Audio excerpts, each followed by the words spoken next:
What's up, everyone, and welcome to the weekly Q&A. Real quick before questions, we just have a reminder that we have 2 sweepstakes going, a chance for 2 people to win this Lax Sivrak bust or this giant Darth Vader action figure, as well as a chance for 2 more people to win all 26 Star Wars emojis in the game Disney Emoji Blitz.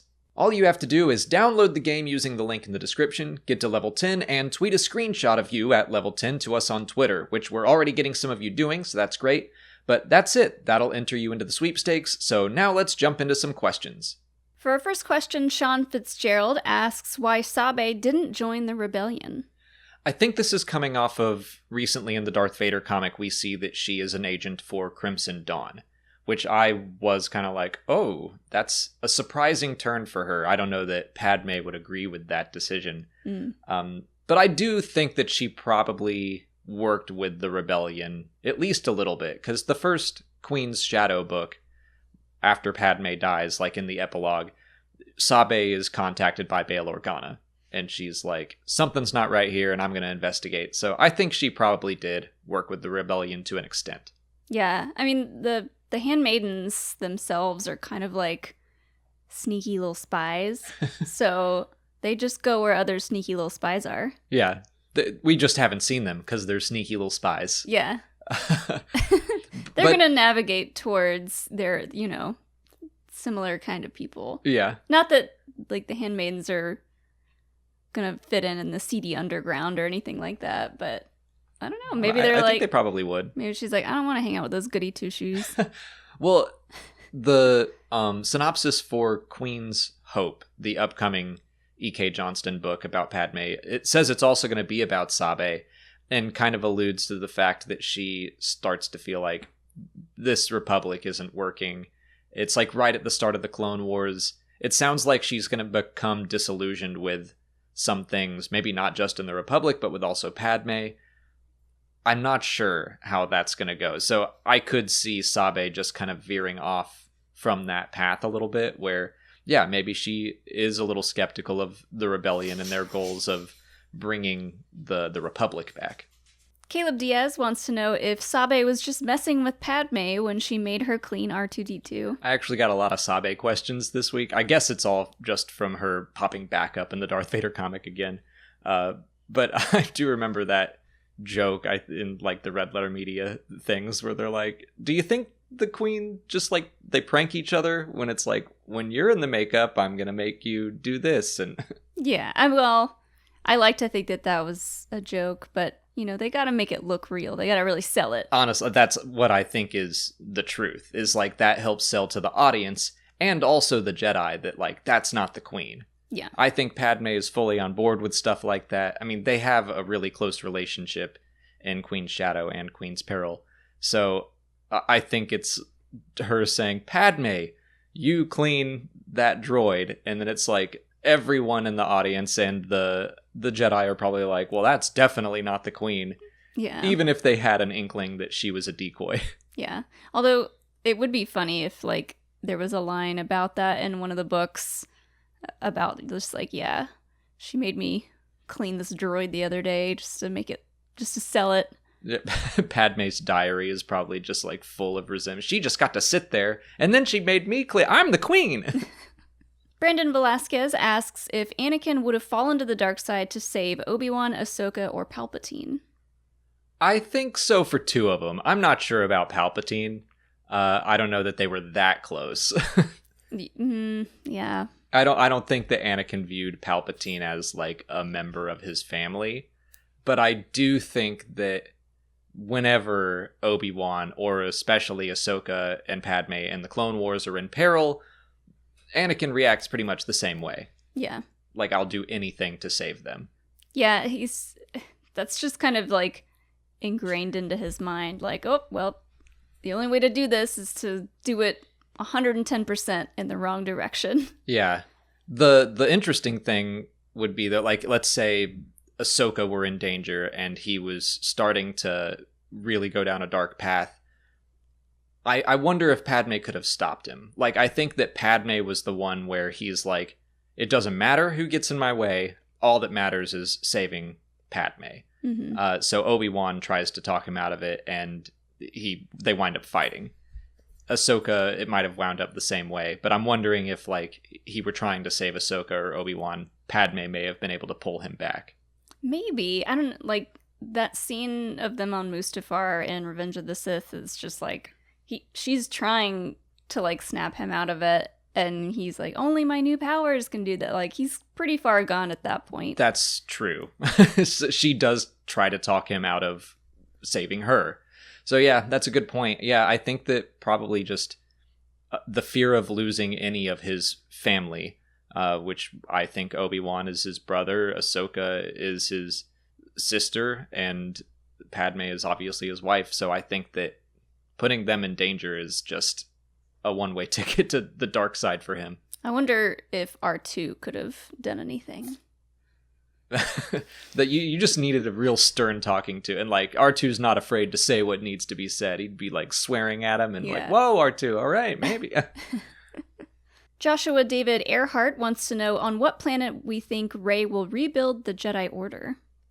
I kind of think she shouldn't settle down. I like the idea of a mobile Jedi Order, especially at this point. Like she and Finn, let's say, they probably want to keep learning more. So if they just like plop down and sit with I guess they have the Jedi texts and all, but I think they'd be better off wandering the galaxy, learning more about the Force the way Luke did in between Jedi and The Force Awakens.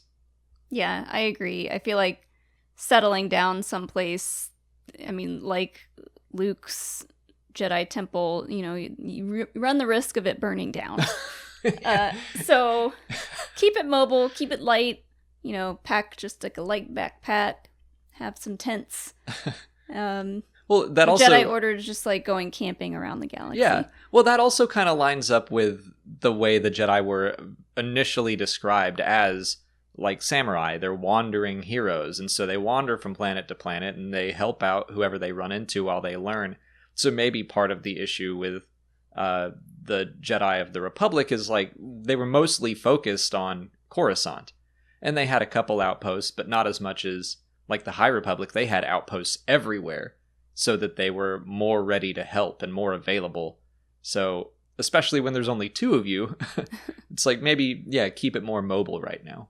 Yeah, plus it's like it seems like the longer the Jedi stay in one place, like at Coruscant at the Jedi Temple there, the more blind they become to what's actually going on around them. Yeah, they lose touch with the rest of the galaxy. They kind of, I mean, that's true of just anyone in the real world. You kind of like live in your bubble, and you can very easily forget what the world is like for anyone else. So all the Jedi are like, well, we're on Coruscant, and it's the richest planet in the galaxy. Everything so looks great from up here. Yeah, things must be pretty great from up here in our literal ivory tower. Jordan Catley asks who the best secret keeper is in Star Wars. Jordan proposes R2-D2, and I have to agree. Yeah? Like, is that not, you know, there's all these jokes, and of course it's all just about how the films were written, but it's like, why didn't Obi-Wan and R2 recognize each other? Why didn't Yoda and R2 recognize each other? And it's like, well, the answer is that they did, and the Jedi Masters kept playing coy with Luke, and R2 just kind of like sat back laughing. Yeah. I would have to say him or just like another droid maybe, except not 3PO. He's bad at keeping secrets. I would not trust 3PO with anything. I like the idea of R2 being just full of secrets. But yeah, the Jedi like to talk. I guess 3PO, like, you know, 3PO, when he needs to keep a secret, I think he does a pretty good job, but a lot of it seems to come down to programming. You're like, oh, I can't read Sith, so you just program him to not tell any of your secrets. Sure. If you just have to... Unless you find Babu Frick and you can crack him open. If you have to tell a secret to someone, tell 3PO and program him not to tell anyone else. On to YouTube questions. Blazecap asks what we would call our criminal syndicates in Star Wars if we were crime bosses. I think that after the events of Solo, A Star Wars Story, probably at some point the Cloud Rider gang, maybe they break up, or we don't hear about them ever again. So I'm going to assume that something happened and maybe there's only a few of them left. So I would want to lead them, and we'd be called the Insane Cloud Posse. The Insane Cloud Posse. Yeah. I think that's really original and I think people would love it. Oh man, I feel like I'm bad at coming up with these. If I had my own criminal syndicate, what would I call it? I'd call it the Shills. That sounds kind of like a Star Wars-y name. Just the Shills. Just the Shills. And they run around talking about how much they love being criminals. Shills and Wills. The Will Shills. Yeah. Matthew Kelly wants to know what our 5 least favorite things about A New Hope are. So that's my favorite Star Wars movie. So we'll just throw out a handful of criticisms. My first one is obviously that Biggs dies.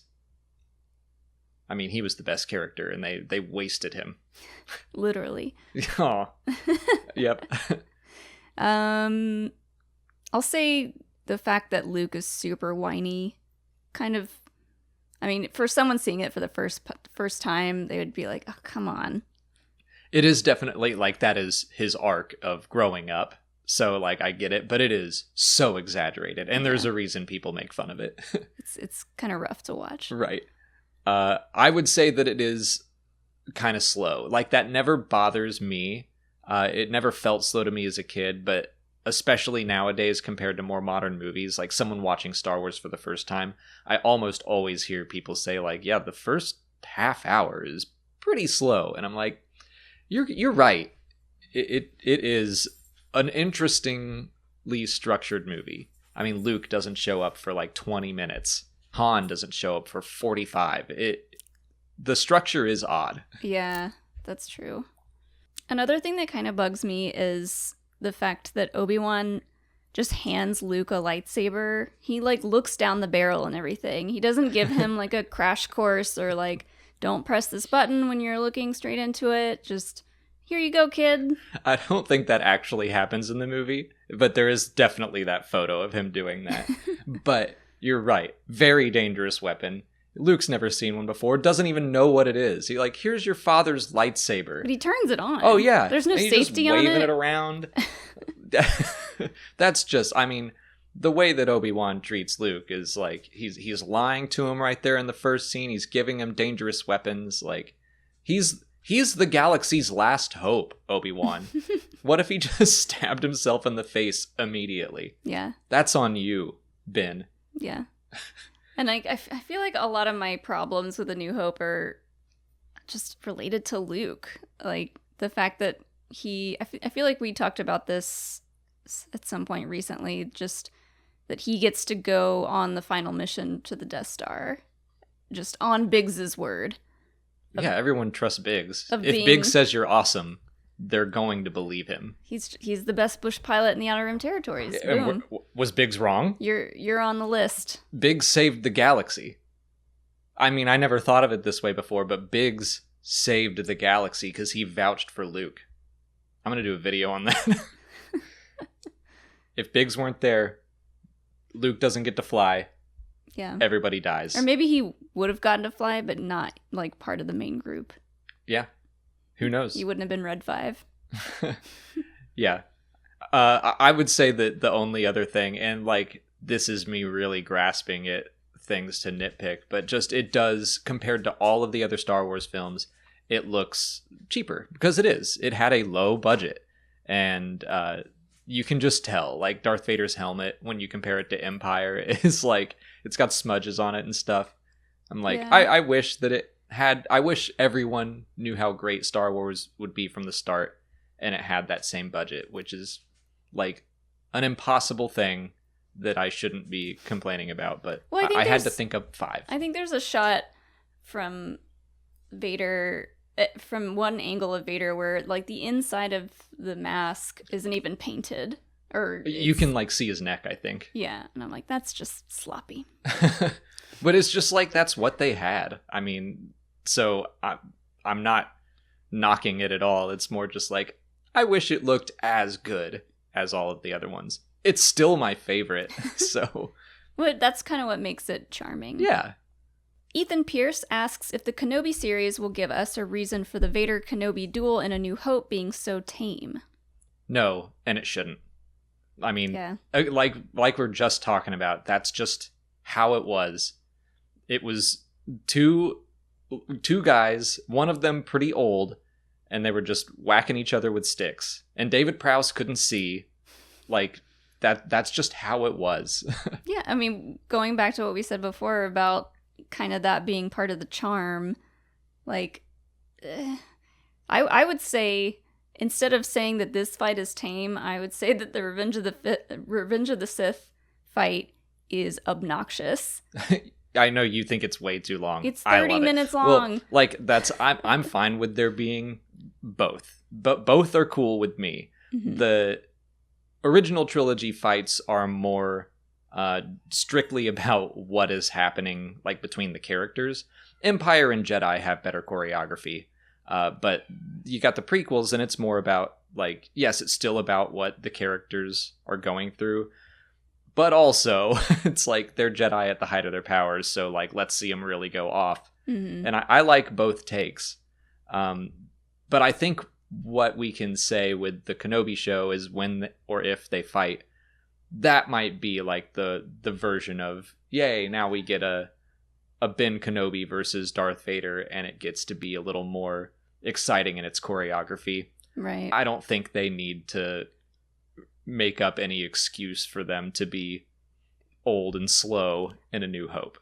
And plus, like, one of the reasons why Vader works so well as, like, a terrifying bad guy is that he's not super fast moving. He's kind of like a slow moving, like a slasher villain. Right. Just kind of lumbering after you. He's like Mr. X in Resident Evil. He's like Michael in the Halloween movies. You don't see him running around, twirling his lightsaber into the air. No theatrics really needed for Vader to be scary.